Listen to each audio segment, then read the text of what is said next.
দিন দিন বাড়ছে জলবায়ু অভিবাসনের হার। বাস্তুচ্যুতদের পুনর্বাসন ও ঝুঁকি কমাতে টেকসই উন্নয়ন ও কার্যকর নীতি প্রণয়নের তাগিদ। ঋতুর পরিবর্তনে প্রকৃতিতে চলছে পালাবদল। কোল্ড ওয়েভের কারণে এবার শীতের অনুভব তীব্র হতে পারে, জানিয়েছে আবহাওয়া অফিস। দেশের সবচেয়ে বড় জলাশয় চলনবিলে অবৈধভাবে গড়ে উঠেছে স্থাপনা। নজর নেই প্রশাসনের। সংকটাপন্ন ঘোষণার দাবি পরিবেশবাদী সংগঠনগুলোর। হোয়াইট ওয়াশের মুখে দাঁড়িয়ে মান বাঁচানোর লড়াইয়ে টাইগাররা। রাতে উইন্ডিজের বিপক্ষে শেষে টেস্টে নামছে বাংলাদেশ।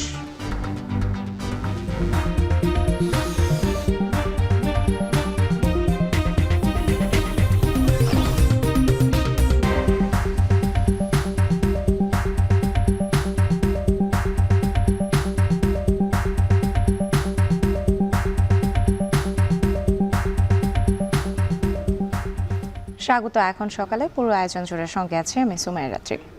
বিশ্বের সবচেয়ে মজবুত আরএফএল ল্যাডার, যা 6061 গ্রেড অ্যালুমিনিয়ামে তৈরি। শক্তিশালী এমএস ক্রসবার নিশ্চিত করে সর্বোচ্চ নিরাপত্তা। RFL ladder. জলবায়ু পরিবর্তনজনিত দুর্যোগে ঠিকানা বদলায় প্রান্তিক মানুষের। ছাড়তে হয় পুরনো ভিটে, কিন্তু শহরমুখী এসব মানুষের দুর্ভাগ্য পিছু ছাড়ে না। মেলে না নাগরিক সুযোগ সুবিধা। উন্নয়ন সংস্থাগুলো বলছে, প্রান্তিক অঞ্চলে টেকসই উন্নয়নের মাধ্যমে জলবায়ু অভিঘাতগ্রস্ত মানুষের নিরাপত্তা নিশ্চিত করতে হবে। আর বিশেষজ্ঞরা বলছেন, জলবায়ু উদ্বাস্তুদের পুনর্বাসনে নিতে হবে কার্যকর নীতি। বিস্তারিত সাজিদ আরাফাতের প্রতিবেদনে।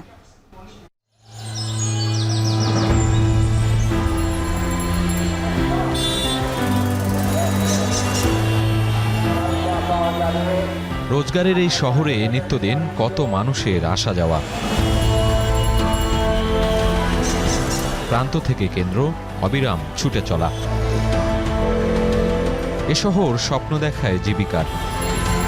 সেই টানে কারো মাথা গোজার ঠাঁই মেলে, কেউ বা আকাশকেই বানিয়ে নেন ছাদ।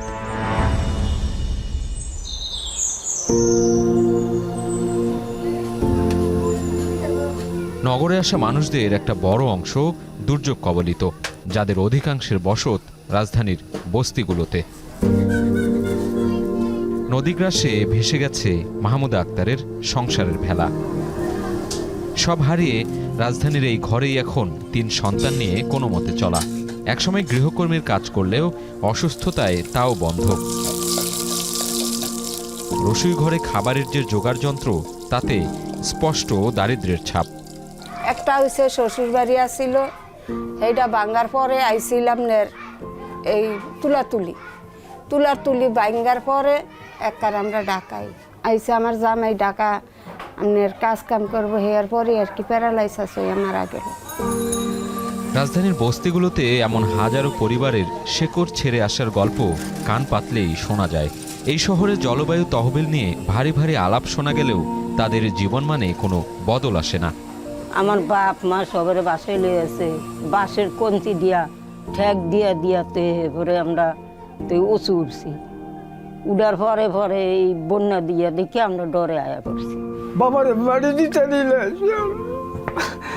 বাবার বাড়ি দিতে দিলে কেন পাই না কি আদেশ নাকি মরে গেছে। এখন আমার ঘর দেওয়ার নাই, এই বোনের ঘরে একটু ঘুমাই। ছোট বাচ্চাদের চলাফেরার মতো আমরা সেই পরিবেশ দিতে পারি না। আমরা যেটুকু জায়গার ভিতরে এখানে থাকি, সেটা একটা গৃহবন্দির মতো থাকি। জলবায়ু পরিবর্তনজনিত নানা দুর্যোগের কারণে অর্থনৈতিক কর্মকাণ্ড সীমিত হয়ে আসে। বিশ্বব্যাংকের একটি গবেষণা বলছে, 2030 সাল নাগাদ অভিবাসন হটস্পট হতে পারে যে কয়েকটি শহর, তার অন্যতম এই রাজধানী ঢাকা। কিন্তু বসবাসের অনুপযোগী এই ঢাকা কতটা প্রস্তুত সেই চাপ সামাল দিতে? গবেষণা প্রতিষ্ঠানগুলো বলছে, বন্যার কারণে সর্বোচ্চ 34% মানুষ বাস্তুচ্যুত হয়ে শহরমুখী হন। 27% মানুষ নিঃস্ব হন নদী ভাঙনে। কেউ কিন্তু তার শিকড় থেকে সরে যেতে চায় না। যখন একেবারে শেষ সীমায় এসে পৌঁছায়, তখন সে বাধ্য হয় ওই এলাকা থেকে চলে আসবার জন্য। ওই এলাকা উপযোগী আমরা যদি কোনো একটা ব্যবস্থা করে দিতে চাই, তাহলে সে সেখানে টিকে থাকবে। সে যুদ্ধ করে হলেও টিকে থাকবে, কারণ সে জানে সেটাই তার আশ্রয়স্থল, সেটাই তার বেঁচে থাকবার একমাত্র জায়গা। ক্লাইমেট ডিসপ্লেসমেন্ট নিয়ে যে ডিসকোর্স, এখানে কিন্তু আমাদের কোনো স্ট্র্যাটেজিক বা রোডম্যাপ নাই। আমরা এই লোকগুলিকে ঢাকাতেই তারা ফাইনালি থাকবে। সুতরাং আমাদের দৃষ্টিতে সেটা হলো যে বাস্তুচ্যুতরা ঢাকায় আসা এটা কোনোদিন সলিউশন হতে পারে না। গ্লোবাল রিপোর্ট অন ইন্টারনাল ডিসপ্লেসমেন্টের এক পরিসংখ্যান বলছে 2023 সালে দক্ষিণ এশিয়ায় বাস্তুচ্যুত মানুষের সংখ্যা প্রায় 82 লাখ, যার মধ্যে পরিবেশগত দুর্যোগের কারণে বাস্তুচ্যুত প্রায় 29 লাখ মানুষ। বাংলাদেশে এই সংখ্যা 55,000। অন্যদিকে অভ্যন্তরীণ স্থানচ্যুতি ঘটেছে 37 লাখ মানুষের, যার মধ্যে দুর্যোগের প্রভাব পড়েছে 36 লাখ মানুষের ওপর। বাংলাদেশে স্থানচ্যুতির সংখ্যা সর্বোচ্চ প্রায় 18 লাখ। অভিবাসন বিশেষজ্ঞদের পরামর্শ, প্রান্তিক অঞ্চলে টেকসই উন্নয়ন আর সহায়তা বাড়ানোর মাধ্যমে বাস্তুচ্যুতদের ঝুঁকি কমানো জরুরি। তাদেরকে ঘুরে দাঁড়ানোর জন্য, তারা টিকে থাকার জন্য তাদের একটা কন্টিনিউয়াস সাপোর্ট দরকার, অথবা তাদের অ্যাডাপ্টেশনের কথা যেটা বলছি, রেজিলিয়েন্সের কথা বলি, সেগুলোর জন্য একটা লং টার্ম পলিসি অথবা লং টার্ম ইন্টারভেনশন থাকা দরকার।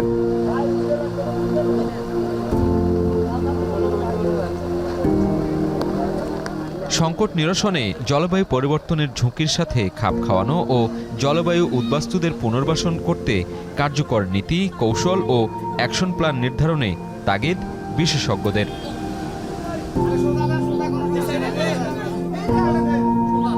সাজিদ আরাফাত, এখন, ঢাকা। যুদ্ধ সংঘাতের কারণে সারা বিশ্বেও বাড়ছে বাস্তুচ্যুত মানুষের সংখ্যা। জাতিসংঘের আন্তর্জাতিক অভিবাসী সংস্থা বলছে, সবশেষ তথ্য অনুযায়ী সারা বিশ্বে এখন 28 কোটির উপরে অভিবাসী রয়েছে। এর মধ্যে 2023 সালে ব্রিটেনের রেকর্ড সংখ্যক প্রায় 9 লাখ অভিবাসী এসেছে। রেমিটেন্সের কারণে অভিবাসনের বিষয়টি উন্নয়ন আর সমৃদ্ধিতে অবদান রাখলেও অবৈধ অভিবাসী সংকট হয়ে গেছে বিশ্ব নেতাদের মাথা ব্যথার অন্যতম কারণ। বিস্তারিত জানাচ্ছেন ঈশিতা ব্রহ্ম। অভিবাসন সংকটে উত্তপ্ত যুক্তরাষ্ট্র। এবারের মার্কিন প্রেসিডেন্ট নির্বাচনের সবচেয়ে গুরুত্বপূর্ণ ইস্যুই ছিল অভিবাসন সংকট। টেক্সাস তো বরাবরই বিতর্কের ইস্যু হয়ে উঠে আসছে। 2024 সালের মার্চ পর্যন্ত যুক্তরাষ্ট্রে অভিবাসী এসেছে 5 কোটির উপরে। এই দেশেই অভিবাসন প্রত্যাশীর সংখ্যা সবচেয়ে বেশি। যুক্তরাষ্ট্রে সবচেয়ে বেশি সংখ্যক অভিবাসী গেছে 2024 সালেই। যুদ্ধ সংঘাতের কারণে উন্নত সব দেশই অভিবাসীদের হার রেকর্ড ছাড়াচ্ছে। ব্রিটেনের অতীতের সব রেকর্ড ভেঙে 2023 সালে লাখ লাখ অভিবাসী এসেছে। ভিসা নীতি কঠিন করার পরও ঠেকানো যাচ্ছে না অভিবাসীদের ঢল। 6 কোটি 80 লাখ মানুষের দেশে এক বছরেই 9 লাখ অভিবাসী আসার বিষয়টি ভাবাচ্ছে ব্রিটিশ সরকারকে। আবাসন সংকট চরমে পৌঁছেছে, সরকারি চাকরিও সীমিত হচ্ছে। তবে দেশের স্বাস্থ্য খাতে বিদেশি কর্মীদের চাহিদা অনেক। জাতীয় পরিসংখ্যান বলছে, চলতি বছরের জুন নাগাদ 20% কমে 7 লাখের ওপরে এসেছে অভিবাসী। জাতিসংঘের আন্তর্জাতিক অভিবাসন সংস্থার সবশেষ গবেষণা বলছে, এখন পর্যন্ত অভিবাসীদের প্রথম লক্ষ্যই যুক্তরাষ্ট্র, এর পরের অবস্থানে রয়েছে জার্মানি। ঈশিতা ব্রহ্ম, এখন, বিশ্ব। জাদুর শহরে শীত এসেছে তার চিরচেনা স্নিগ্ধ রূপ নিয়ে। কুয়াশার চাদরে মোড়া সকালের অলিগলিতে লেপ্তশোকের উষ্ণতা আর পিঠার মিষ্টি গন্ধ। সকালবেলার আলো স্নান হয়ে উঠেছে, বিকালের রোদ পিছু হচ্ছে দ্রুত। ছাদে শুকাতে দেয়া কাপড়গুলো যেন বলছে, তোমাদের গায়ে লাগার সময় এসে গেছে। আবহাওয়া অফিস জানিয়েছে, এবছর শীত কিছুটা মৃদু হলেও কোল্ড ওয়েভের কারণে বেশি শীত অনুভূত হতে পারে। বিস্তারিত আনিসুর রহমানের ছবিতে শারমিন পুতুলের প্রতিবেদন।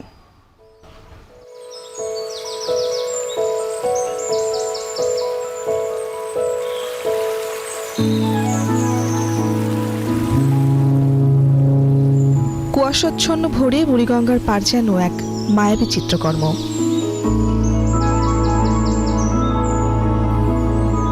শীতের শিশিরে ভেজা পথঘাট, প্রকৃতি যেন আরো কিছুক্ষণ ঘুমাতে চায়। শহরের আকাশ জুড়ে কুয়াশার ধূসর চাদর আর গাছে গাছে শিশির বিন্দু।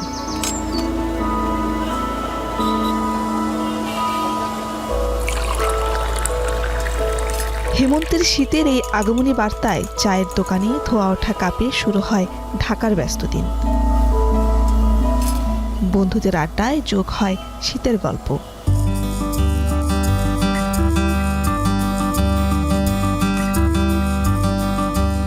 শহরের ভোরে জমে থাকা শিশিরের মতোই ধীরে ধীরে শীতের অস্তিত্ব বাড়ছে। লেপ তোশকের দোকানগুলো এখন শিল্পীর ক্যানভাস। ভেতরে তুলোর স্তর বসিয়ে কারিগররা শীতকে বন্দি করে রাখার প্রস্তুতি নিচ্ছেন। লেপের প্রতিটা সেলাইয়ের ভোর যেন উষ্ণতার গল্প বলে। এটা হলো সিজনাল ব্যবসা, শীতে একটু বেশি হয়, গরমে একটু কম হয়। বর্তমান আগে যেরকম ল্যাপটা বেশি চলতো, এখন আপনি এই যে কম্ফর্টার সাথে আমাদের ল্যাপটা একটু কম চলে।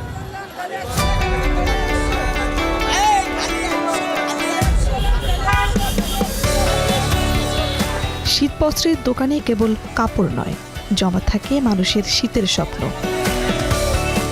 নতুন জ্যাকেট আর রঙিন মাফলারে শহরের মানুষ শীতকে আলিঙ্গনের প্রস্তুতি নিচ্ছে।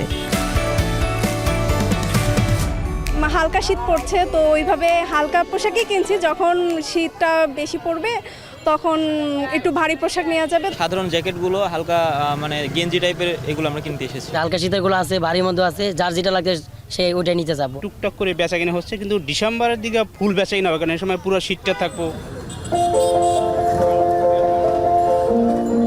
শীতের সাথে শহরের প্রিয় খাবারগুলোর সম্পর্ক অনেকটা কবিতার মতো, যার প্রতিটি স্তবকেই খাদ্যের স্বাদ।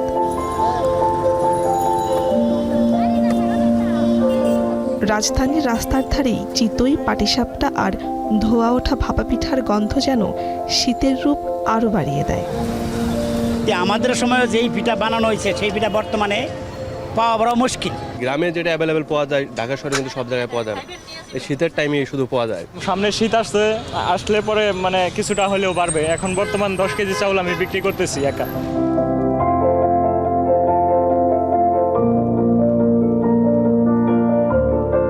আবহাওয়া অধিদপ্তর জানাচ্ছে, এবছর ঢাকায় শীতের তীব্রতা তুলনামূলক মৃদু হলেও কোল্ড ওয়েভের কারণে বেশি শীত অনুভূত হতে পারে। ডিসেম্বর থেকে জানুয়ারির মাঝামাঝি সময়ে সবচেয়ে বেশি ঠান্ডা থাকবে। কোল্ড ওয়েভের ব্যাপারটা না আসলেও মানুষের অনুভূতি বিবেচনা করলে কিন্তু মানুষের ঠান্ডার অনুভূতিটা অনেক বাড়বে। তা আমরা এবার আশঙ্কা করছি যে জানুয়ারি মাসে অন্তত কুয়াশার পরিমাণটা বাড়তে পারে।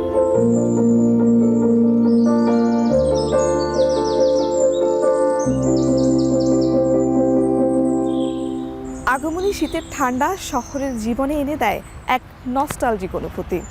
পুরনো শীতের চাদর কিংবা নতুন সোয়েটার, সকালের সোনারোদে ব্যাডমিন্টন খেলা অথবা সন্ধ্যায় বন্ধুদের সাথে গানের আড্ডায় শহরের ছন্দে আনে নতুন রূপ। তাই তো শীত যেন কেবলমাত্র একটি ঋতুই নয়, বরং জীবনের হাজারো স্মৃতিমাখা গল্পের এক অনন্য অধ্যায়। শারমিন পুতুল, এখন, ঢাকা। দেশের দক্ষিণ পশ্চিমের জেলা চুয়াডাঙ্গায় বইছে শীতের আমেজ। সকালে কুয়াশা কেটে সূর্যের উত্তাপ মিললেও সন্ধ্যার পর থেকে ভোর পর্যন্ত অনুভূত হচ্ছে শীত। চুয়াডাঙ্গা থেকে শীতের আরও খবর জানাতে যুক্ত হচ্ছেন সহকর্মী অনিক চক্রবর্তী। অনেক, চুয়াডাঙ্গায় বর্তমানে দিন রাতে তাপমাত্রার পার্থক্য কেমন দেখছেন এবং এই বিষয়ে আসলে আবহাওয়া অফিস কি বলছে?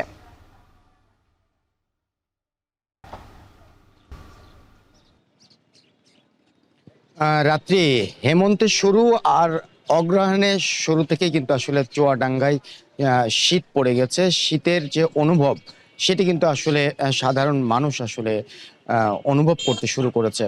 আজ সকাল 6টায় চুয়াডাঙ্গার আবহাওয়া অফিস চুয়াডাঙ্গায় তাপমাত্রা রেকর্ড করেছে 17.7 ডিগ্রি সেলসিয়াস। গতকাল কিন্তু এই তাপমাত্রা ছিল 16 ডিগ্রি সেলসিয়াস। ঠিক এই সময় চলতি মাসেই অর্থাৎ নভেম্বর এই মাসেই কিন্তু আসলে চুয়াডাঙ্গার আবহাওয়া অফিস মাঝামাঝি সময় 14.5 ডিগ্রি সেলসিয়াস রেকর্ড করেছিল। সেই সময় দেশের সর্বনিম্ন এবং এই মৌসুমের কিন্তু সর্বনিম্ন তাপমাত্রা রেকর্ড হয়েছিল চুয়াডাঙ্গাতে। রাত্রি আসলে ভোরে কিন্তু আসলে কুয়াশা থাকছে চুয়াডাঙ্গাতে। সড়কে আসলে যে যানবাহনগুলো চলছে সেই যানবাহনগুলো হেডলাইট জ্বালিয়ে আসলে সড়কে চলাচল করছে। বেলা বাড়লে সূর্যের উপস্থিতি শহরবাসী পেলেও উত্তাপ কিছুটা পেলেও আসলে সন্ধ্যার পরে কিন্তু আসলে ঠান্ডা আবার ছড়িয়ে পড়ছে চারিপাশ। এই শীত বাড়ার সাথে সাথে যারা দিনমজুর আছে, খেটে খাওয়া মানুষ আছে, তারা কিন্তু সকালে আসলে কিছুটা হলেও আসলে দুর্ভোগে পড়েছে। আমার সাথে বেশ কয়েকজনের কথা হয়েছিল, শ্রমিকের কথা হয়েছিল। তারা বলছে যে রাস্তায় আসলে ভোরবেলা যখন তারা কাজের সন্ধানে বের হয় তখন তাদের আসলে নানা প্রকার দুর্ভোগ পোহাতে হয়। এছাড়া চুয়াডাঙ্গার আবহাওয়া অফিসের সাথে আমার কথা হয়েছিল। চুয়াডাঙ্গা আবহাওয়া অফিস বলছে যে নভেম্বর মাসে 17 থেকে 14 ডিগ্রি সেলসিয়াসের তাপমাত্রা নেমে গেলেও ডিসেম্বরে কিন্তু তাপমাত্রা আরও নেমে যাবে।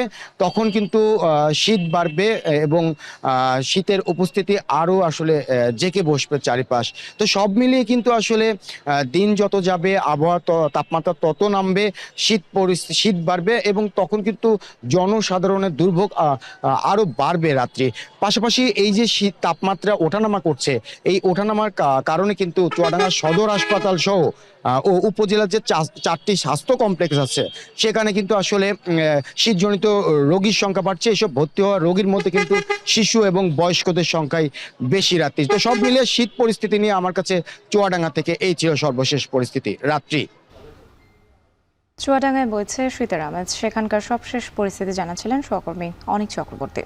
আরএফএল ওয়াটার পাম্পের অটোথার্মাল টেকনোলজি, যা বেশি হিটে নষ্ট হয় না, শতভাগ মসৃণ, ব্রাশ ইম্পেলার নিশ্চিত করে অধিক পানির flow. RFL water pump on করলে পানির তুফান। নাটোরে হুমকির মুখে দেশের সবচেয়ে বড় উন্মুক্ত জলাশয় চলন বিল ও হালতি বিল। বিলের মাঝে গড়ে তোলা হচ্ছে রেস্টুরেন্ট, পার্ক, স্টেডিয়াম সহ সরকারি দালান। এ নিয়ে সম্প্রতি জেলা প্রশাসন সহ বিভিন্ন দপ্তরকে চিঠি দিয়েছে নদী কমিশন। তবে বিল দুটি রক্ষায় চলন বিল অঞ্চলকে সংকটাপন্ন ঘোষণার দাবি পরিবেশবাদী সংগঠনগুলোর। নাটোর থেকে মাহবুব হোসেনের প্রতিবেদন, ছবি তুলেছেন জাহিদুল ইসলাম সুমন। দেশের সবচেয়ে বড় উন্মুক্ত জলাশয় নাটোরের চলন বিল। এর মাঝ দিয়েই নির্মাণ করা হয়েছে নাটোর বগুড়া মহাসড়ক। পাশেই বিলের ওপর মাটি ভরাট করে নির্মাণ করা হচ্ছে চলন বিল ডিজিটাল সিটি সেন্টার ও শেখ রাসেল মিনি স্টেডিয়াম সহ বিভিন্ন উন্নয়ন প্রকল্প। গেল সরকারের এসব প্রকল্পে বিরূপ প্রভাব পড়ছে বিলের জীববৈচিত্র্যের উপর, ব্যাহত হচ্ছে পানির প্রবাহ। সংশ্লিষ্টরা বলছেন, আওয়ামী সরকারের সাবেক আইসিটি প্রতিমন্ত্রী জুনাইদ আহমেদ পলকের উদ্যোগে এসব প্রকল্প নেওয়া হয়। এতে সংকুচিত হওয়ার পাশাপাশি নষ্ট হচ্ছে বিলের পরিবেশ। এই বিলে যে পরিমাণ পানি থাকতো এখন কিন্তু তার গতি প্রবাহ হারিয়ে ফেলেছে এবং বিভিন্নভাবে সরকারি বিভিন্ন প্রকল্প গ্রহণ করা হচ্ছে, যেটা অপরিকল্পিতভাবে। এই কারণে কিন্তু বিল তার ঐতিহ্য হারাচ্ছে। এবার একটু নজর দেওয়া যেতে পারে নাটোরের চলন বিলেরই আরেকটি অংশ হালতি বিলের দিকে।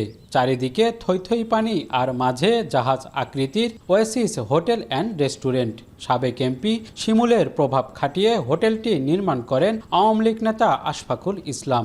এতে বাধাগ্রস্ত হচ্ছে নৌ চলাচল, কৃষি জমিতে পানি উঠে নষ্ট হচ্ছে ফসল। ওরা জোর করিয়া এসব বিল্ডিং করেছে এমপি এবং নেতা কর্মীরা, নৌকা টৌকা মাছ মারা ইয়েতে সব কিছু জনজন বিক্ষুব্ধ পরিবার সৃষ্টি হচ্ছে। উন্নয়নগুলো অবশ্যই পরিবেশ বান্ধব হইতে হবে এবং এই সব পরিকল্পনা করতে গেলে এলাকার মানুষকে সম্পৃক্ত করতে হবে এবং তারা কি চায় তাদের কথাগুলো শুনতে হবে। আমরা যদি তাদের কথা না শুনে কোনো উন্নয়ন করি, সেগুলো কোনো উন্নয়ন সাস্টেনেবল হবে না। জেলা মৎস্য বিভাগ বলছে, প্রতি বছর অন্তত 20,000 টন মাছ উৎপাদন হয় এই বিলে।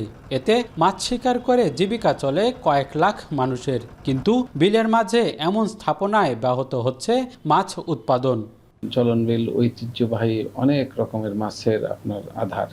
এটাকে অবশ্যই সংকটাপন্ন এলাকা হিসেবে বিবেচনা করে বিশেষ সংরক্ষণে গুরুত্ব দেওয়া যেতে পারে, এটা আমি মনে করি।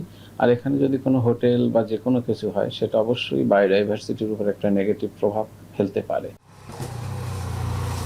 জেলা প্রশাসন বলছে, চলন বিল ও হালতি বিলে অবকাঠামো নির্মাণের বিষয়ে পরিবেশ অধিদপ্তর সহ বিভিন্ন বিভাগকে চিঠি দিয়েছে নদী রক্ষা কমিশন। আগামীতে বিলে নতুন কোনো স্থাপনা যেন নির্মাণ করা না হয় সে বিষয়ে নজরদারির কথা জানান ভারপ্রাপ্ত জেলা প্রশাসক। সামনের দিনগুলোতে আমরা অবশ্যই খেয়াল রাখবো যে অপরিকল্পিতভাবে যাতে কোনো প্রকল্প গ্রহণ করে এই চলন বিলের সৌন্দর্য বিনষ্ট করা না হয় অথবা সার্বিক জীববৈচিত্র্য বিনষ্ট করা না হয়। প্রকল্প নির্মাণে অনাপত্তি দেওয়া নিয়ে জিজ্ঞেস করা হলে বিষয়টি এড়িয়ে যান পরিবেশ অধিদপ্তরের কর্মকর্তারা। জানান, এরই মধ্যে হালতি বিল রেস্টুরেন্ট মালিককে কারণ দর্শানোর জন্য চিঠি দেওয়া হয়েছে। শর্ত ভঙ্গ হচ্ছে সেটা আমরা একটু ওদের কারণ দর্শানোর নোটিশ দিচ্ছি, ওরাও জবাব দিচ্ছে।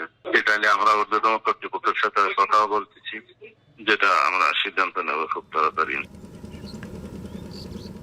চলন বিল এবং হালতি বিলের যে অর্থনৈতিক গুরুত্ব তা হয়তো দিন দিন শেষ হয়ে যাচ্ছে এসব স্থায়ী অবকাঠামো নির্মাণের মাধ্যমে। এতে করে প্রভাব পড়ছে বিল অঞ্চলের নানা শ্রেণীর পেশার মানুষের উপর। এই বিল দুটি রক্ষায় আর কোনো স্থায়ী অবকাঠামো নির্মাণ না করে চলনবিল অঞ্চলকে সংকটাপন্ন ঘোষণার দাবি বিলপাড়ের মানুষের। মাহবুব হোসেন, এখন, নাটোর। দেশের কৃষি খাতে দিন দিন বাড়ছে যন্ত্রের ব্যবহার, ফলে কৃষি যন্ত্রাংশ তৈরিতে আগ্রহ বাড়ছে স্থানীয় উদ্যোক্তাদের। তবে নানা চ্যালেঞ্জ ও প্রতিকূলতায় এ খাতে বিনিয়োগ করেও আশার আলো দেখছেন না তারা। একে একে বন্ধ হয়ে যাচ্ছে ছোট ও মাঝারি কারখানাগুলো। সংশ্লিষ্টরা বলছেন, এই শিল্পের জন্য প্রয়োজন দক্ষ কারিগর, উন্নত প্রযুক্তি ও পুঁজিসহ সরকারি সহযোগিতা। হবিগঞ্জ থেকে সহকর্মী কাজল সরকারের প্রতিবেদন। দীর্ঘদিনের ঐতিহ্যগত পদ্ধতি থেকে বের হয়ে কৃষিখাতে বাড়ছে যন্ত্র নির্ভরতা। এতে কমছে কৃষকের কায়িক শ্রম, সাশ্রয় হচ্ছে খরচ ও সময়ের। প্রতিনিয়ত কৃষিখাতে যন্ত্রের নির্ভরতা বাড়ায় এই খাতে বিনিয়োগে আগ্রহী অনেক উদ্যোক্তা। তবে আমদানি নির্ভর এই খাতে নানা চ্যালেঞ্জ ও প্রতিকূলতায় সুবিধা করতে পারছেন না স্থানীয় উদ্যোক্তারা। ফলে বিনিয়োগ করেও লোকসান মাথায় নিয়ে বন্ধ হচ্ছে একের পর এক কারখানা। গেল এক দশকে হবিগঞ্জের বিভিন্ন এলাকায় গড়ে উঠেছিল বেশ কয়েকটি কৃষি যন্ত্রপাতি উৎপাদনের ছোট ও মাঝারি কারখানা, যেখানে হ্যান্ড টিলার, পাম্প, মারাই ও ঝাড়াই machine, seed planter, mini harvester সহ ছোট ছোট কিছু যন্ত্রাংশ তৈরি করা হতো। তবে লোকসানের কারণে এখন অধিকাংশ কারখানাই বন্ধ হয়ে গেছে। বিসিক শিল্পনগরীতে 3টি কারখানার মধ্যে বর্তমানে একটি কারখানা চালু আছে। উদ্যোক্তারা বলছেন, দক্ষ কারিগর, উন্নত প্রযুক্তি ও পুঁজির অভাবে আলোর মুখ দেখছে না শিল্পটি। প্রথম আমি একটা উদ্যোগ নিয়েছি, নেওয়ার পরে মোটামুটি আমার তেমন একটা পয়সাও নাই, সরকারি সহযোগিতা নাই। এই কারণে অনেকেই কারখানা দেওয়ার পরেও অনেকের কারখানা বন্ধ হয়ে গেছে। দেশের কৃষি যন্ত্রাংশের বাজার দখলে রেখেছে চীন, ভারত, জাপান সহ বেশ কয়েকটি দেশ। এসব দেশ থেকে প্রতি বছর অন্তত 10,000 কোটি টাকার যন্ত্রাংশ আমদানি করা হয়। বিশেষজ্ঞরা বলছেন, প্রযুক্তিগত মেধাসম্পন্ন ও প্রশিক্ষিত জনবল তৈরি, কৃষি যন্ত্র তৈরিতে ভর্তুকি, সহজ নীতিমালা ও স্বল্প সুদে দীর্ঘমেয়াদী ঋণের ব্যবস্থা করলে আলোর মুখ দেখবে শিল্পটি। স্থানীয় উৎপাদন হইতো, স্থানীয় যদি ওয়ার্কশপ তৈরি হইতো, তাহলে কৃষকদের জন্য সবচেয়ে ভালো হতো। আর এই বিষয়টা আমরা আসলে অনেকবারই আমাদের কর্তৃপক্ষের মাধ্যমে মন্ত্রণালয়ের দৃষ্টি আকর্ষণ করার চেষ্টা করছি আসলে। আর যেটা বলছেন, স্থানীয় যে প্রতিষ্ঠানগুলো আছে, এটা আসলে মনে করেন যে গভর্নমেন্টের সাথেই তাদের আসলে পরামর্শক্রমে এই কাজগুলো আসলে সমাধান করতে হবে। যদি কেউ আমাদের কাছে আসে বা আমাদের কাছে তারা বলে, তাহলে আমরা যথাযথ প্রক্রিয়ার মাধ্যমে আমাদের কর্তৃপক্ষকে বিষয়টা অবহিত করার চেষ্টা করব। যারা যন্ত্রাংশ তৈরি করে ওনাদেরকে যদি এইসব বড় বড় ইউনিভার্সিটিগুলোতে ট্রেনিংয়ের জন্য পাঠানো হয়, ওয়ার্কশপের জন্য পাঠানো হয়, সেক্ষেত্রে ওনারা প্রপারলি ট্রেনিংগুলো পাবে এবং ওনারা যে যন্ত্রপাতিগুলোর জন্য পর্যাপ্ত পরিমাণ ট্রেনিং নিয়ে ওনারা খুব ফিনিশড প্রোডাক্টগুলো তৈরি করতে পারবে। খাত সংশ্লিষ্টরা বলছেন, স্থানীয়ভাবে কৃষি যন্ত্রাংশ উৎপাদন করতে পারলে একদিকে যেমন সাশ্রয় হবে বৈদেশিক মুদ্রা, তেমনি বাজারে কমবে পণ্যের দাম। এখন হবিগঞ্জ। এখন সকালে নিচ্ছে একটা বেরোতে, ফিরছে একটু পর।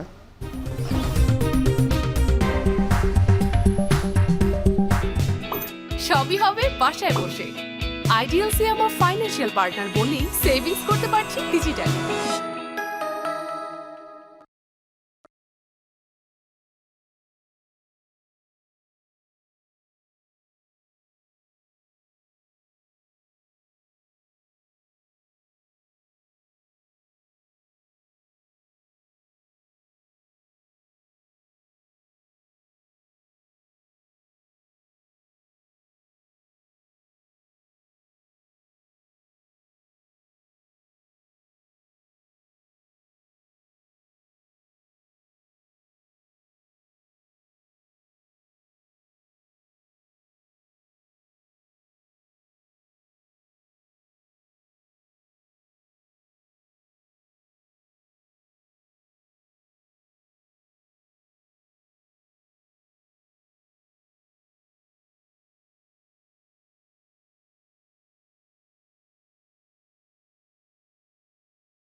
আবারও স্বাগত এখন সকালে। প্রস্তুতি চলছে পদ্মা সেতু হয়ে যশোর ঢাকা রুটে নতুন রেলপথ চালুর। তবে যশোর হয়ে 3টির পরিবর্তে চলবে একটি মাত্র ট্রেন। এতে অসন্তোষ জানিয়েছে স্থানীয়রা। সংশ্লিষ্টরা বলছেন, কর্তৃপক্ষ চাইলে খুলনা থেকে ছেড়ে আসা ট্রেন যশোর জংশনে ইঞ্জিন ঘুরিয়ে ঢাকায় চালানো সম্ভব। রিপন হোসেনের তথ্য ও এনামুল হকের চিত্রে বিস্তারিত। চলতি বছরের শুরুতে শেষ হয় পদ্মা সেতু হয়ে যশোর ঢাকা নতুন রেলপথের নির্মাণ কাজ। নতুন রেলপথ চালু হলে যশোর থেকে ঢাকার দূরত্ব কমবে অন্তত 193 কিলোমিটার। এ প্রকল্পকে ঘিরে যশোরবাসীকে যে স্বপ্ন দেখানো হয়েছিল তার কিছুই পূরণ হচ্ছে না, বরং পদ্মা সেতু হয়ে খুলনা ঢাকা রুটের ট্রেনগুলো ধরতে যেতে হবে 15 কিলোমিটার দূরের পদ্মবিলা স্টেশন। এতে ব্যয় হবে বাড়তি অর্থ ও সময়। এ রুটের পরিপূর্ণ সুফল পেতে চান এলাকাবাসী। তাই যশোর জংশনকে গুরুত্ব দিয়ে অন্তত 5টি ট্রেন চালুর দাবি স্থানীয়দের। যে আমরা বাসে যেটা যাব, যে সময়টা যাবে তার চেয়ে মানে অন্তত ডবল সময় লাগবে এই ট্রেনে যাইতে গেলে। যশোর সদর নয়, বরং বাঘারপাড়া উপজেলা এবং এটি যশোর থেকে প্রায় 17 কিলোমিটার দূরে। আরও 2টো ট্রেন দেওয়া হোক, কিন্তু সেটা যদি না হয় তাহলে এই স্টেশন দিয়ে যে ট্রেন যাবে সে সুবিধা আমরা পাবো না। যখন রেল স্টেশন থেকে মালামাল নিয়ে যদি ঢাকার উদ্দেশ্যে উঠতে পারতাম তাহলে আমার যে সুবিধা হতো, আমি 20 কিলোমিটার দূরে এসে আমাকে উঠতে হচ্ছে, তার জন্য আমার অতিরিক্ত অর্থ ব্যয় করতে হচ্ছে। কর্তৃপক্ষের সিদ্ধান্ত অনুযায়ী এই রুটে চলবে মাত্র একটি ট্রেন। এতে করে এই অঞ্চলের মানুষ রেল সেবা থেকে চরমভাবে বঞ্চিত হবে বলে দাবি করছে রেল সেবা নিয়ে কাজ করা আন্দোলনকারী সংগঠনগুলো। 15 কিলোমিটার 300 টাকা 200 টাকা খরচ করে 1-1.5 ঘন্টা সময় ব্যয় করে কেউ আসবে না। সুতরাং আমার বিনীত অনুরোধ, রেল কর্তৃপক্ষ এবং তারা যারা আছেন চিন্তা ভাবনা করেন, আমাদের যে দাবিটা আছে সেটা পূরণ করেন। বেনাপোল থেকে 2টো ট্রেন এবং দর্শনা হয়ে 2টো ট্রেন, এই 4টা ট্রেন দিতেই হবে এই পথ দিয়ে। এবং প্রচলিত যে রুট আছে চিত্রা এক্সপ্রেস, সেটা যমুনা সেতু হয়ে যাওয়া, এই উত্তরবঙ্গবাসীর সুবিধার জন্য সেই ট্রেনটিও চালু রাখতে হবে। সংকট সমাধানে মন্ত্রণালয়ে চিঠি দিয়েছেন জেলা প্রশাসক। বিষয়টির সমাধান হলে কেবল যশোর নয়, ঝিনাইদহ ও চুয়াডাঙ্গার জনগণও উপকৃত হবেন। যদি 2টা ট্রেন দর্শনার থেকে ছাড়ে এবং বেনাপোল এক্সপ্রেস 2বার আপ ডাউন করে, তাহলে যশোরবাসী উপকৃত হবে, এদিকে মোবারকগঞ্জ, কোটচাঁদপুর দর্শনার মানুষ উপকৃত হবে। 39,246 কোটি 80 লাখ টাকা ব্যয়ে নির্মিত এই নতুন রুটে যশোর থেকে ঢাকায় যেতে সময় লাগবে মাত্র 3 ঘন্টা। এখন যশোর। বিশ্বের সবচেয়ে মজবুত আরএফএল ল্যাডার, যা 6061 গ্রেড অ্যালুমিনিয়ামে তৈরি। শক্তিশালী MS ক্রসবার নিশ্চিত করে সর্বোচ্চ নিরাপত্তা। RFL ladder. কুয়াকাটার পর্যটন খাতে বিনিয়োগ বাড়ছে। নির্মাণ কাজ চলছে নতুন নতুন হোটেল, মোটেল, রিসোর্টের। পর্যটক টানতে কুয়াকাটা থেকে সুন্দরবনের কটকা সহ আশেপাশের দর্শনীয় স্থানীয় ভ্রমণে পর্যটকবাহী জাহাজ চালুর দাবি হোটেল, মোটেল মালিকদের। এদিকে স্থানীয় প্রশাসন বলছে, সমুদ্রগামী জাহাজ জোগাড় হলেই কুয়াকাটা থেকে কটকা ভ্রমণ শুরু করা সম্ভব হবে। মাহমুদ নবীর তোলা ছবিতে ফেরদৌস সোহাগের প্রতিবেদন।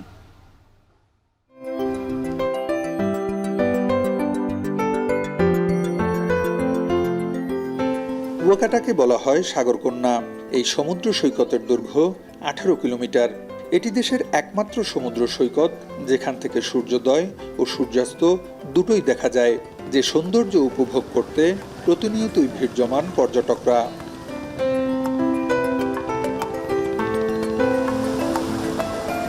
হোটেল মোটেল কর্তৃপক্ষ বলছে, আগত পর্যটকদের বেশিরভাগই মাত্র একদিন ভ্রমণ শেষে ফিরে যান। এতে স্থানীয় পর্যটনে বিনিয়োগের তুলনায় আশানুরূপ লাভবান হচ্ছেন না পর্যটন খাতের বিনিয়োগকারীরা। কুয়াকাটা থেকে সুন্দরবনের কটকা সহ আশপাশের অল্প দূরত্বের স্পটে পর্যটকবাহী জাহাজ চলাচলের ব্যবস্থা করলে লাভবান হবেন তারা। অনেক ইনভেস্টমেন্ট বেড়েছে, নতুন হোটেল হচ্ছে, পর্যটন শিল্পের প্রচুর প্রসার হয়েছে। 1-2 দিন থাকার পরে তারা তেমন কিছু দেখতে পারে না।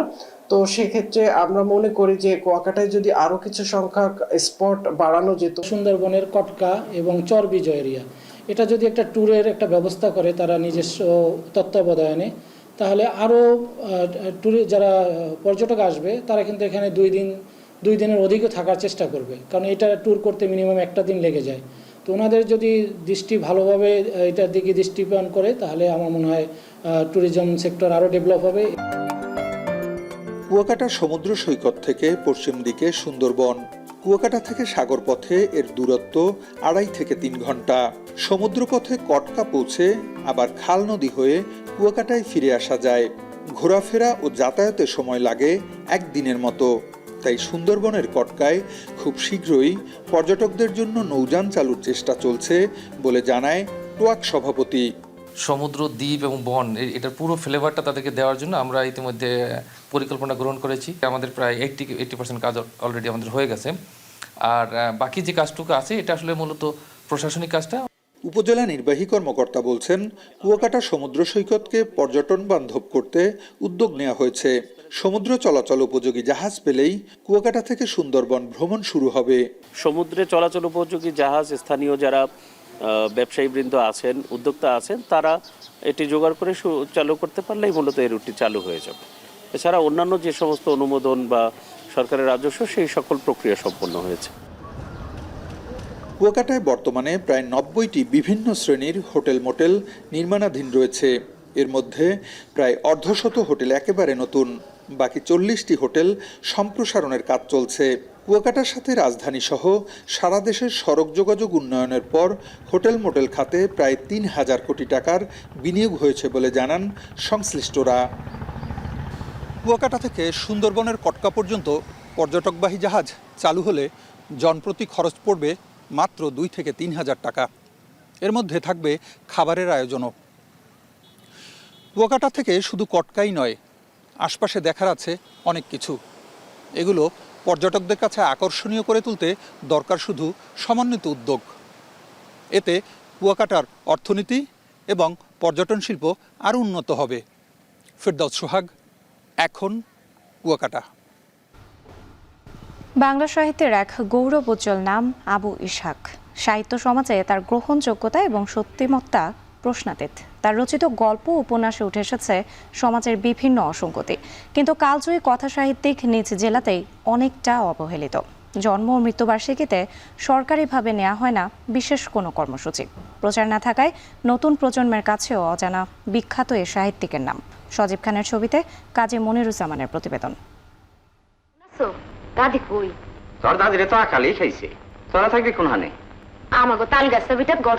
কথা সাহিত্যিক আবু ইসহাকের সূর্য দীঘল বাড়ি অবলম্বনে নির্মিত হয় দেশের প্রথম সরকারি অনুদানের সিনেমা।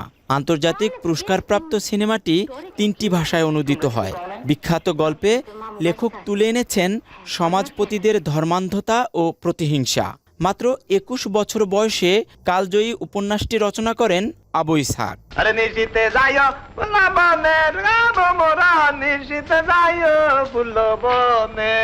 চরের দখল নিয়ে 2 গোষ্ঠীর সংঘাত নিয়ে লেখা পদ্মার পলিদ্বীপ, পুলিশের চাকরিকালীন লেখা রহস্য উপন্যাস জাল। এরপর মহাপতঙ্গ, হারেম ও জোকের মতো বিখ্যাত লেখনী বাংলা সাহিত্যের স্থায়ী আসনে বসায় সরকারি চাকুরে আবু ইসহাককে। যার লেখনীর মাধ্যমে উঠে এসেছে সমাজের বিভিন্ন অসঙ্গতি, তাকেই মনে রাখেনি সাহিত্য অনুরাগীরা। এমনকি ঘটা করে পালিত হয় না তার জন্ম কিংবা মৃত্যু দিবস। জন্মভিটা শরীয়তপুরের নড়িয়ার শিরঙ্গল গ্রামে আবু ইসহাকের টিনের বসতঘরটি ছাড়া নেই কোনো স্মৃতিচিহ্ন। বর্তমানে ঘরটিকে সযত্নে আগলে রেখেছেন আবু ইসহাকের ভাতিজা মাসুদ। বছর একবার বেড়াইতে আসতো বর্ষাকালে, নৌকা দিয়া ধরুন আত্মীয় স্বজনের বাড়ি বেড়ান যায়। 9টা পেয়েছে জাতীয় পুরস্কার আর 6টা পেয়েছে আন্তর্জাতিক পুরস্কার। তার লেখা আরও কিছু আছে, যেরকম ছোট গল্প সংকলন। বিঝাড়ি উপসী তারাপ্রসন্ন মাধ্যমিক বিদ্যালয় থেকে ম্যাট্রিক পাশ করেন আবু ইসহাক, কিন্তু সেই বিদ্যালয়েও তাকে নিয়ে নেই কোনো আয়োজন। জেলার সরকারি গণগ্রন্থাগারেও খুঁজে পাওয়া যায়নি এই বিখ্যাত লেখকের কোনো বই। এতে ক্ষুব্ধ পাঠকরাও। নির্দিষ্ট কর্নারও নাই যেখানে আমি আসলে আবু ইসহাক সম্পর্কে বই খুঁজে পেতে পারি। বইতেও পড়েছি যে সূর্য দীঘল বাড়ি, এটা আমি নিজ উদ্যোগে পড়েছি, তবে এই লাইব্রেরিতে না। আমার যে 40,000 বই, এই বই ধরে সার্চ করে বলাটা কঠিন। ওইখানে আমরা এখন স্পেসিফিকভাবে আপনার শর্ট আউট করে যেগুলো পাবো যারা শরীয়তপুরের, তাদেরটা আমরা শরীয়তপুর কর্নারে নিয়ে আসবো। তবে সম্প্রতি লেখকের জন্মমাস উপলক্ষে প্রথমবারের মতো শরীয়তপুর সাহিত্য পরিষদ আয়োজন করে আলোচনা সভা ও কবিতা পাঠের আসর। জেলার কবি, লেখক ও সাহিত্যিকদের সাথে হাজির হয় নতুন প্রজন্মের শিক্ষার্থীরাও। দাবি ওঠে লেখকের নামে গ্রন্থাগার ও বিভিন্ন স্থাপনার নামকরণ সহ রাষ্ট্রীয়ভাবে জন্ম ও মৃত্যুদিন পালনের। উনি যেই ঘরে বসবাস করতেন সেই বাড়িতে গেলেও চেনার মতন কোনো উপায় নেই। এত বড় একজন কথা সাহিত্যিক আঞ্চলিক ভাষায় লেখাটা লিখেছেন, অথচ আমরা গ্রামবাসী তাকে তেমনভাবে চিনি না। স্কুল, কলেজ বা প্রত্যেকটা প্রতিষ্ঠানে আবু ইসহাক নামে অন্তত একটা লাইব্রেরি থাকা উচিত। শিক্ষানুরাগীরা মনে করেন সমাজ সংস্কার, পুনর্গঠন ও পরিবর্তনে আবু ইসহাকের গল্প উপন্যাস পাঠ্যসূচিতে অন্তর্ভুক্ত করা গেলে নতুন প্রজন্মের চিন্তা চেতনার উন্মেষ ঘটবে। আবু ইসহাকের জীবন এবং তার কর্ম সম্পর্কে আমরা আমাদের ছাত্রছাত্রীদেরকে আরও বেশি জানাতে চাই। এ কারণে আমরা আবু ইসহাকের উপরে আরও বেশি আলোচনা সভা করব। বাংলা সাহিত্যের অন্যতম উজ্জ্বল নক্ষত্র কথাসাহিত্যিক আবু ইসহাকের রচনা সমগ্র প্রকাশের কার্যক্রম অতি দ্রুত গ্রহণ করুক। সংখ্যার বিচারে স্বল্প হলেও বাংলার কথাসাহিত্যে এক উজ্জ্বল নক্ষত্রের নাম আবু ইসহাক। গল্প ও উপন্যাসের মাধ্যমে পাঠকের হৃদয়ে অম্লান হয়ে থাকবেন নিভৃতে জীবন কাটানো এ কথাসাহিত্যিক। কাজী মনিরুজ্জামান, এখন শরীয়তপুর। এখন সকালে নিচ্ছে আরও একটি বিরতি, ফিরছে একটু পর।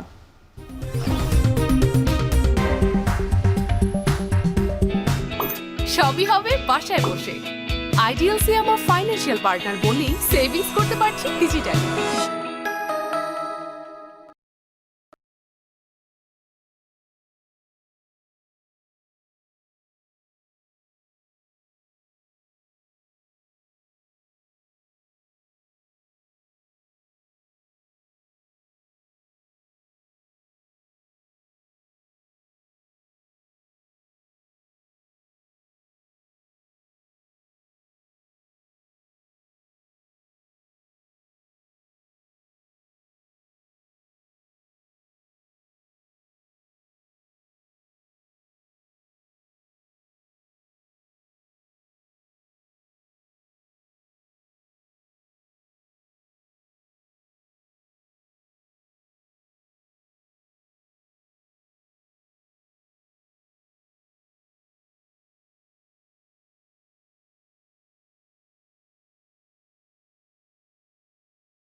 আবারও স্বাগত, এখন সকালে। এবারে আন্তর্জাতিক প্রসঙ্গ। বিদেশি শিক্ষার্থী কমিয়ে আনার সিদ্ধান্তে ধুঁকতে শুরু করেছে কানাডার শিক্ষা প্রতিষ্ঠানগুলো। কলেজ থেকে শুরু করে বিশ্ববিদ্যালয়, লাভের অঙ্কে ভাটা পড়েছে সবখানেই। এমনকি কয়েকশো কোটি টাকা লোকসানের মুখে শিক্ষা প্রতিষ্ঠানগুলো। তাই সংকট কাটাতে সরকারি প্রণোদনের দাবি কলেজ বিশ্ববিদ্যালয়গুলোর। কানাডা থেকে সৈয়দ ইফতেখারের প্রতিবেদন। উচ্চশিক্ষার জন্য বিশ্বের সেরা 3টি দেশের একটি কানাডা। তাই স্বপ্ন পূরণে পৃথিবীর বিভিন্ন দেশ থেকে প্রতি বছরই ভিড় করেন লাখ লাখ শিক্ষার্থী। তবে বছরের শুরুতেই আবাসন ও স্বাস্থ্য খাতের সংকট মোকাবিলায় 2025 ও 26 সালে কম সংখ্যক বিদেশি শিক্ষার্থী নেওয়ার ঘোষণা দেয় কানাডা সরকার। বছর না ঘুরতেই এর প্রভাব পড়তে শুরু করেছে দেশটির অর্থনীতিতে। পরিসংখ্যান বলছে কানাডার বিশ্ববিদ্যালয় ও কলেজগুলোতে সবচেয়ে বেশি বিদেশি শিক্ষার্থী আসেন সেপ্টেম্বর সেশনে। ঘোষণা মোতাবেক 35% মতো ছাত্রছাত্রী কম আসায় বিদ্যাপীঠগুলো এবার ধুঁকছে অর্থ সংকটে। বিলিয়ন বিলিয়ন ডলারের ক্ষতির মুখে শিক্ষা খাত। বিশাল ব্যয়ের সঙ্গে পাল্লা দিয়ে টিকে থাকাই এখন কষ্টের। তাই ক্ষতিপূরণ হিসেবে অনেকেই দাবি করছে প্রশাসনিক ও কেন্দ্রীয় সরকারের প্রণোদনা। বর্তমান শিক্ষার্থীরাও বলছেন লাখের বেশি আন্তর্জাতিক ছাত্রছাত্রী না এলে নানামুখী সমস্যা তৈরি হবে। রেপুটেশন গুডউইলটা নষ্ট করতেছে এবং ওদের ফিউচার ইকোনমিক গ্রোথটাকে ওরা হ্যাম্পার করতেছে। লেবার মার্কেটে একটা কনস্ট্রেন্ট ক্রিয়েট করবে এবং যারা বিগ বিজনেস ওদের জন্য এটা একটা প্রবলেম হয়ে যাবে। এদেশে ছাত্রছাত্রীরা বৈধভাবে কাজ করতে পারেন। অনেক প্রতিষ্ঠান তাই শিক্ষার্থী নির্ভর। বাসাও নানা স্থানে খালি, যা আগে ছিল ছাত্রাবাস বা ছাত্রীনিবাস। Labor supply is over than the demand, so that's why they are going to reduce the temporary residents here. So obviously the international students will impact.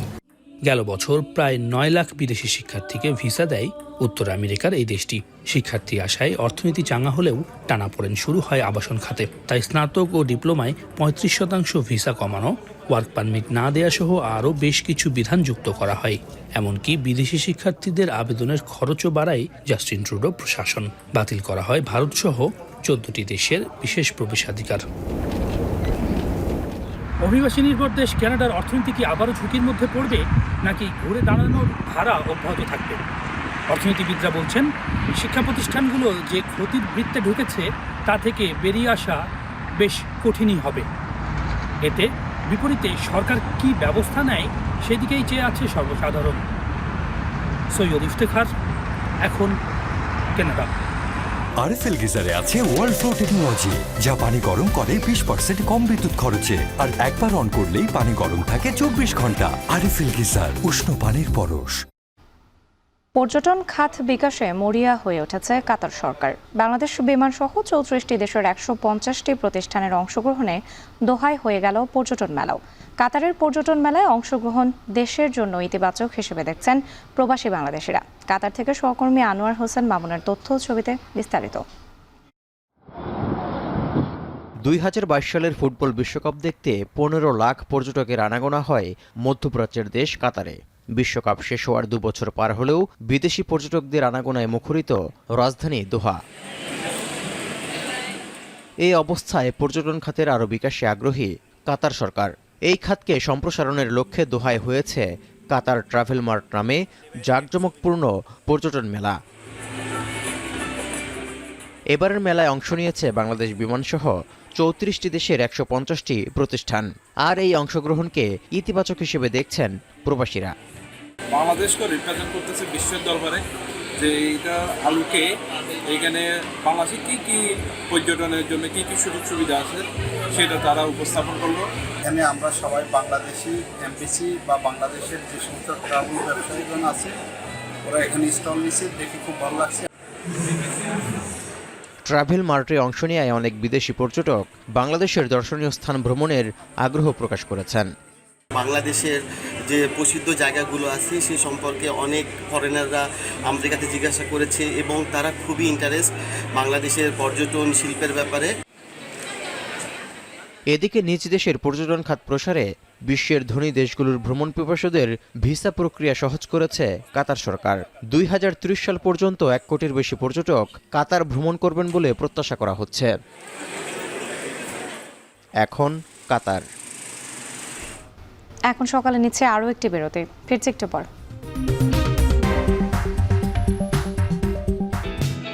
সবই হবে বাসায় বসে। আইডিএলসি আমার ফাইন্যান্সিয়াল পার্টনার বলেই সেভিংস করতে পারছি ডিজিটালি।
বিরতির পর আরও একবার ফিরে এলাম, দেখছেন এখন সকাল। এবারে খেলার খবর। বাংলাদেশ ওয়েস্ট ইন্ডিজ টেস্ট সিরিজের খবর। মান বাঁচানোর লড়াইয়ে নামছেন মেহেদী মিরাজরা। টানা তৃতীয় টেস্ট সিরিজে হোয়াইট ওয়াশের মুখে দাঁড়িয়ে টিম বাংলাদেশ। উইন্ডিজের বিপক্ষে সিরিজের দ্বিতীয় ও শেষ টেস্টে জিতে সমতায় ফিরতে চায় ফিল সিমন্সের দল।